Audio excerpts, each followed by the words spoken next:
провода, ток по рукам, телефон на все голоса говорит пока. Пора.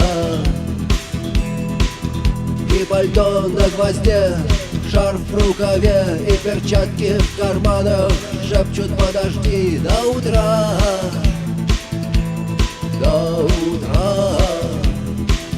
Но странный стук зовет дорогу. Может, сердце, может, стук в дверь. И когда я обернусь на пороге,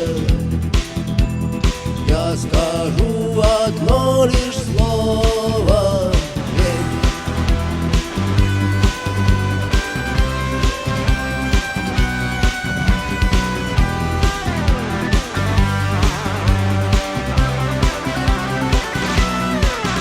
И опять на вокзал, и опять к поездам, и опять проводник выдаст белье и чай.